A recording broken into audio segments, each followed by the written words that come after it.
चलिए दोस्तों, आज हम आपको बताएंगे गति यानी मोशन पे आधारित प्रश्न जो आपके एग्जाम में बहुत ही ज़्यादा इम्पोर्टेंट है, जो आपके आगामी एग्जाम में आते हैं। तो इससे रिलेटेड हम आपको 3 फार्मूला बनाएंगे और इस तीनों फार्मूला की सहायता से हम सभी प्रश्न को आगे हम सॉल्व करवाएंगे। चलिए हम सबसे पहले यह पहला फार्मूला लिखते हैं, V बराबर U प्लस AT। ये हो गया पहला फार्मूला। जब हम दूसरे फार्मूला की बात करें तो दूसरा फार्मूला होता है S बराबर U plus half AT square. ये हमारा पहला फार्मूला हुआ, ये हमारा दूसरा फार्मूला। फिर हम तीसरे फार्मूले की बात करें तो V स्क्वायर बराबर U स्क्वायर प्लस 2AS। चलिए इससे रिलेटेड जितने सारे क्वेश्चन आएंगे गति से, हम इसी तीनों फॉर्मूला के आधार पर हम इसको सॉल्व कराएंगे। चलिए अब हमको बता देंगे V का मतलब क्या होता है, U का मतलब क्या होता है, A का मतलब क्या होता है और T का मतलब क्या होता है। चलिए हम आपको बताते हैं। V का मतलब होता है यानी V बराबर, इसका मतलब क्या होता है, V का मतलब होता है अंतिम वेग यानी अंतिम चाल। तो V को हम क्या लिखेंगे, अंतिम वेग कहिए या चाल, बात बराबर ही है। ये चाल में दिशा नहीं दिया रहता लेकिन वेग में दिशा दिया रहता है। इसके बाद U को हम क्या कहेंगे, तो U को हम कहेंगे प्रारंभिक वेग। इसके बाद कोई दिक्कत नहीं। V को हम कहेंगे अंतिम वेग और U को कहेंगे हम प्रारंभिक वेग। और A को हम क्या कहेंगे, A को हम कहेंगे एक्सेलरेशन यानी त्वरण, हिंदी में इसको कहेंगे त्वरण। इसके बाद और हम T को क्या कहेंगे, T हो गया हमारा समय, T हमारा हो गया समय। यहाँ तक कोई दिक्कत नहीं। वैसे ही हम ये पहले फार्मूला के बारे में बताएं, फिर हम दूसरे फार्मूला के बारे में बताते हैं। दूसरा फार्मूला के बारे में हम इधर बता देते हैं, इस साइड में। दूसरा ये जहाँ S बराबर क्या होगा, तो S बराबर होगा दूरी या ऊंचाई। S को कहेंगे दूरी या ऊंचाई, कोई दिक्कत नहीं। इसके बाद हाफ को, हाफ की फॉर्मूला में हाफ 1/2, इसका कोई मतलब नहीं होता। और A को हम लिखेंगे त्वरण, A का मतलब एक्सेलरेशन यानी त्वरण। A को हम क्या करेंगे, शॉर्टकट में दर्शाएंगे इसे त्वरण। और T बराबर हमारा क्या हो जाएगा, T बराबर हमारा हो जाएगा समय। चलिए हम दूसरे फॉर्मूला की भी बात कर चुके हैं। इसके बाद हम तीसरे फॉर्मूले की बात करेंगे। तो तीसरा फॉर्मूला हमारा क्या है, तो V स्क्वायर बराबर U स्क्वायर प्लस 2AS। जहाँ V बराबर क्या होगा, तो V बराबर होगा अंतिम वेग। तो V को हम क्या कहेंगे, अंतिम वेग। इसके बाद U को क्या कहेंगे हम, तो U को हम कहेंगे प्रारंभिक वेग। U को हम क्या कहेंगे, प्रारंभिक वेग, अंतिम वेग। और U को कहेंगे हम प्रारंभिक वेग। इसके बाद तो ये संख्या का कोई मतलब नहीं। और A को हम क्या कहेंगे, A को हम कहेंगे त्वरण। इसके बाद S को क्या कहेंगे, S को हम दूरी या ऊंचाई कहेंगे। यहाँ तक आपको कोई दिक्कत नहीं। देखिए मोशन पे जितने भी आधारित प्रश्न आएंगे फिजिक्स में, ये तीनों फॉर्मूला से ही अधिकतम क्वेश्चन बन जाते हैं। तो पहला फॉर्मूला हम क्या देखें, तो V बराबर U प्लस AT, जहाँ V अंतिम वेग है और U प्रारंभिक वेग है और A त्वरण है और T समय को दर्शाता है। फिर हम दूसरे फॉर्मूला की बात करें तो S बराबर U plus half AT square, जहाँ S को हम कहेंगे दूरी या ऊंचाई, क्योंकि हम दूरी या ऊंचाई को S से सूचित करते हैं। U हो गया हमारा प्रारंभिक वेग प्लस हाफ, ये तो संख्या से हमें कोई मतलब नहीं है।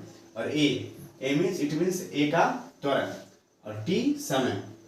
और दूसरे फॉर्मूला की हम बात करें तो V स्क्वायर बराबर U स्क्वायर प्लस 2AS, जहाँ V बराबर होगा अंतिम वेग और U बराबर होगा प्रारंभिक वेग और A बराबर त्वरण और S बराबर हमारा दूरी होगा।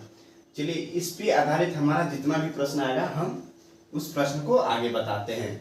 मिलते हैं हम नेक्स्ट वीडियो में। ये दोस्तों हम इसी मोशन पे आधारित यानी गति पे आधारित हम पहले प्रश्न को सॉल्व करते हैं। पहला प्रश्न दिया गया है, एक वस्तु को ऊपर की ओर फेंका जाता है, वह अपने उच्चतम बिंदु पर कितने सेकेंड बाद पहुंच जाएगी यदि प्रारंभिक वेग 50 मीटर पर सेकेंड था। चलिए हमारा फर्स्ट क्वेश्चन है, इसको हम सिंपली सॉल्व करते हैं। प्रश्न क्या कह रहा है, एक वस्तु को ऊपर की ओर फेंका जाता है, ठीक, एक वस्तु है, हम उसको ऊपर की ओर फेंक रहे हैं, ठीक, फेंका जाता है, वह अपने उच्चतम बिंदु पर कितने सेकंड बाद पहुंच जाएगी। ध्यान सुनिए, एक वस्तु है और हम उसको ऊपर फेंक रहे हैं, वह अपने उच्चतम बिंदु पर कितने सेकंड बाद पहुंच जाएगी। हमसे समय पूछा था, t बराबर हम लेंगे y, t बराबर हमें पूछा है y।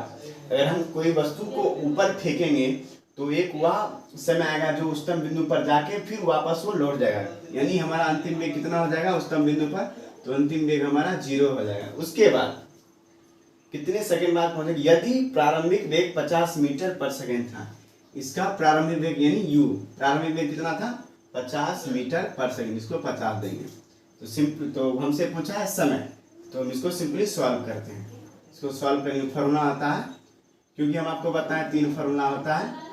एक होता है, देखिए हम लिख देते हैं यहाँ पे साइड में एक फॉर्मूला, v बराबर u प्लस at, दूसरा फॉर्मूला s बराबर u t plus half at square, तीसरा फॉर्मूला b स्क्वायर बराबर u स्क्वायर प्लस 2as, ठीक, ये तीनों फॉर्मूला है। देखिए ये तीनों फॉर्मूला में हमें सब चीज ये दिया गया, इसी फॉर्मूला पे आधारित हम प्रश्न को सॉल्व करते हैं। पहला फॉर्मूला से हम इसको सॉल्व करते हैं, तो v बराबर u प्लस at, तो हमारा अंतिम वेग कितना है, तो अंतिम वेग हमारा 0 है, यहाँ पे हम 0 देंगे। इसके बाद प्रारंभिक वेग u से दर्शाते हैं, तो प्रारंभिक वेग कितना हमारा, तो प्रारंभिक वेग 50 है, तो हम यहाँ पे 50 देंगे। इसके बाद प्लस है तो प्लस देंगे। ध्यान सुनिए, ए यानी एक्सेलरेशन, त्वरण। अगर कोई चीज को हम ऊपर फेंकेंगे तो पृथ्वी चाहेगा कि हम उसको नीचे की ओर खींचे।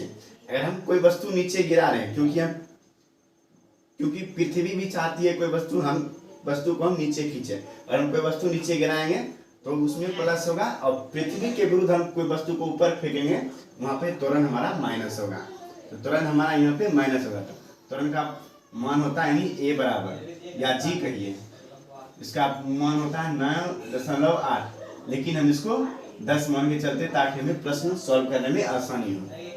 तो प्रारंभिक वेग यहाँ 50 पे था, प्लस त्वरण हमारा फिर ऊपर फेंक रहे वस्तु को, तो पृथ्वी के विरुद्ध हम कार्य कर रहे हैं, तो यहाँ पे त्वरण हमारा 10 ले लेंगे, 9.1 की जगह हम -10, क्योंकि हम पृथ्वी के विरुद्ध काम कर रहे हैं। और t हमसे पूछा है, t हमें मालूम नहीं है, तो 0 बराबर 50 प्लस -10t, तो 10t इधर आके आएगा, तो ये 10 प्लस t हो जाएगा, तो 10t इधर प्लस हो जाएगा, ये 50, तो t बराबर 50 बटे 10, तो 10 बचे 50, यानी t बराबर हमारा 5 आंसर आएगा। यही हमारा राइट आंसर होगा। एक वस्तु को 82 मीटर पर सेकेंड के वेग से ऊपर की ओर फेंका जाता है, वह कितने समय बाद अपने अधिकतम ऊंचाई पर पहुंच जाएगी।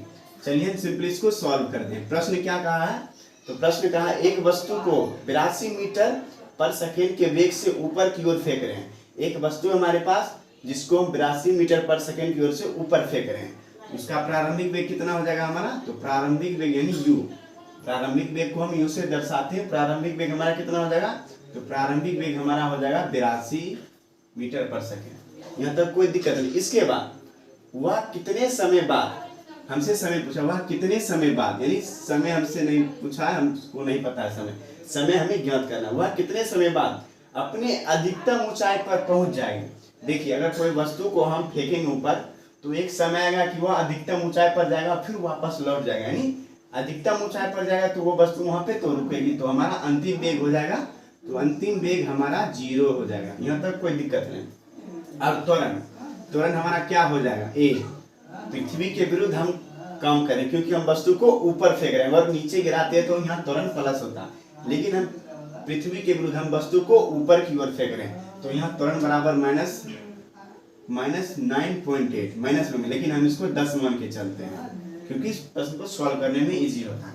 चलिए हम सिंपली उस फॉर्मूले की सहायता से इसको सॉल्व करते हैं। तो v बराबर u प्लस at, इस फॉर्मूला को गैलीलियो का फर्स्ट नियम भी कहते हैं। चलिए तो अंतिम वेग हमारा कितना है, तो अंतिम वेग हमारा 0 है, प्लस प्रारंभिक वेग हमारा कितना है, तो प्रारंभिक वेग हमारा 82 है, प्लस त्वरण हमारा कितना है, तो 10, तो माइनस लेंगे 10 क्योंकि हम पृथ्वी के विरुद्ध कार्य कर रहे हैं। गुना टी हमें मालूम नहीं, टी हमें ज्ञात करना है। तो 0 82 इधर माइनस 10 टी इधर आके क्या आ जाएगा, तो प्लस 10 टी इधर 82, तो टी बराबर 82/10। इसको सॉल्व करेंगे कितना आएगा, 8.2। यही हमारा राइट आंसर होगा। दोस्तों हम फिर नेक्स्ट क्वेश्चन को सॉल्व करते हैं। प्रश्न दिया गया है, एक पिंड विरामावस्था से 2 मीटर पर सेकेंड स्क्वायर के एक समान त्वरण से चलना शुरू करता है। 2 सेकेंड में पिंड द्वारा तय की गई दूरी क्या होगी। चलिए हम सिंपली इसको सॉल्व करते हैं। प्रश्न क्या कहा है, तो एक पिंड यानी वस्तु विरामावस्था से 2 मीटर प्रति सेकेंड स्क्वायर के एक समान त्वरण से चलना शुरू करता है। एक वस्तु विरामा से, यानी संकेत हमें दे दिया गया कि विरामा से यानी वस्तु रुकी हुई थी और फिर वहां से चलना प्रारंभ हुआ। तो हमारा प्रारंभिक वेग यानी u बराबर कितना हो जाएगा, तो 0। इसके बाद 2 मीटर प्रति सेकेंड स्क्वायर के एक समान त्वरण से, और हमारा त्वरण कितना दिया गया है, तो 2 मीटर स्क्वायर के त्वरण से चलना शुरू करता है। तो 2 सेकेंड में, तो समय में कितना दिया गया है, 2 सेकेंड में तय की गई दूरी, यानी हमसे s पूछा यानी दूरी। तो सिंपली हम इसको सॉल्व करते हैं। दूरी के लिए हम आपको फॉर्मूला बताए थे सबसे पहले ही। तो दूरी का फॉर्मूला आता है s बराबर ut plus half a t square, क्योंकि हमें ये सब मान दिया गया और इसे यहाँ पे हम रख के इसको सॉल्व करेंगे। s बराबर ut plus half a t square. तो u कितना है, यानी प्रारंभिक वेग। तो प्रारंभिक वेग हमारा 0 है, प्लस गुना, और समय कितना है 2, प्लस हाफ इंटू त्वरण हमारा कितना है a, तो a का मान हमारा 2 है, इंटू t समय में कितना दिया है 2, तो 2 का स्क्वायर। ये टर्म पूरा हमारा 0 हो जाएगा, यहाँ 0 प्लस ये 2 से 2 खत्म, तो 1 गुना ये 2 का स्क्वायर करेंगे तो 4, तो 0 से कोई मतलब नहीं, 0 हमारा खत्म, 1 चौके 4 यानी 4 हमारा आंसर होगा। यही हमारा राइट आंसर होगा। फिर नेक्स्ट प्रश्न को सॉल्व करते हैं। प्रश्न दिया गया, स्थिर अवस्था से शुरू होने के बाद एक नाव द्वारा सीधी रेखा में नियत दर से 3 मीटर पर सेकेंड के त्वरण से 8 सेकेंड तक गति करती है। इस समय के दौरान नाव द्वारा तय की गई कुल दूरी ज्ञात कीजिए। इससे पहले भी हम आपको जो प्रश्न बताए थे इसमें भी दूरी पूछा था और इसमें भी दूरी पूछा है, लेकिन आपको एक बात याद रखना होगा कि आप कोशिश करिए कि क्वेश्चन को हम शॉर्ट फॉर्मेट में लिखें और उसको हम सॉल्व करें, क्योंकि सॉल्व करने में आसानी होगी। चलिए हम इस प्रश्न को सॉल्व करते हैं। प्रश्न क्या करा, स्थिर अवस्था से शुरू होने के बाद, तो स्थिर यानी स्थिर थी, इनका प्रारंभिक वेग कितना हो जाएगा, तो 0। तो प्रारंभिक वेग हमारा 0 हो जाएगा। उसके बाद एक सीधी रेखा में नियत दर से 3 मीटर पर सेकेंड के त्वरण से, यानी त्वरण हमारा कितना दिया गया है, तो 3 मीटर पर सेकेंड स्क्वायर के त्वरण से, और 8 सेकेंड तक, यानी समय में कितना दिया गया है, तो समय हमें 8 सेकेंड दिया गया है। और पूछा क्या, इस समय के दौरान नाव द्वारा तय की गई कुल दूरी, यानी हमसे दूरी पूछा है। तो हमसे ये पूछा है और हम दूरी का फॉर्मूला बताए थे आपको, s बराबर ut plus half at square. सबका मान दिया गया, इसको पुट करके हम सिंपली इसको सॉल्व करते हैं। देखिए, तो प्रारंभिक वेग हमारा कितना है, तो प्रारंभिक वेग हमारा 0 है, इंटू t हमारा कितना है 8, प्लस 1/2, त्वरण हमारा कितना है, तो 3 है, तो 3 देंगे, और समय हमारा कितना है, तो 8, तो यहाँ पे 8 का स्क्वायर। ये दोनों पूरा टर्म ही 0 हो जाएगा, इसको नहीं लिखेंगे। 1 तिया 3/2 इंटू 8 का स्क्वायर 64, 2 तिया 6, 2 दूना 4, तो 3 गुना 32, क्या आ जाएगा, 3 दूना 6, 3 तिया 9, 96 हमारा आंसर हो जाएगा। दोस्तों हम फिर नेक्स्ट प्रश्न को सॉल्व करते हैं। प्रश्न दिया गया है, एक पत्थर को मीनार से नीचे गिराने में 10 सेकेंड समय लगते हैं, मीनार की ऊंचाई ज्ञात करें। चलिए हम सिंपली इसको सॉल्व करते हैं। देखिए, एक पत्थर को एक मीनार से नीचे, देखिए एक पत्थर रुका है, हम इसे पत्थर को नीचे गिराएंगे। इसका देखिए, तो ये पत्थर तो विरामावस्था में ही थे और हम इसको गिराए हैं, तो इसका प्रारंभिक वेग कितना हो जाएगा, तो प्रारंभिक वेग हमारा 0 हो जाएगा। उसके बाद नीचे गिराने में समय, यानी t बराबर कितना लगता है, तो t बराबर 10 सेकेंड लगता है। तो मीनार की ऊंचाई यानी s हमसे पूछा, इसी फॉर्मूला पे हम दूरी भी निकाल सकते हैं और ऊंचाई भी, तो s हमसे पूछा। लेकिन इसमें इशारा यानी संकेत दिया है कि हमारा त्वरण कितना हो जाएगा, प्लस में, क्योंकि हम पृथ्वी की ओर ही गिरा रहे हैं, क्योंकि पृथ्वी कोई भी वस्तु को चाहती है कि अपनी ओर खींचे, और हम भी वस्तु पृथ्वी की दिशा में ही गिरा रहे हैं। तो यहाँ पे प्लस हम लेंगे त्वरण यानी प्लस 9.8, लेकिन सॉल्व करने के लिए हम इसको 10 मान लेते हैं। चलिए हम इसको सिंपली सॉल्व करते हैं। तो s बराबर ut प्लस हाफ at²। तो प्रारंभिक वेग कितना है, तो 0, इंटू समय कितना है, तो 10, प्लस 1/2, त्वरण कितना है हमारा, तो 10, इंटू समय कितना है, तो 10, तो 10 का स्क्वायर। तो ये पूरा टर्म हमारा 0 हो जाएगा, तो 2 × 10, ये हो जाएगा हमारा 5, इंटू 10 का स्क्वायर, तो 100, यानी हमारा 500 मीटर। यही हमारा राइट आंसर होगा।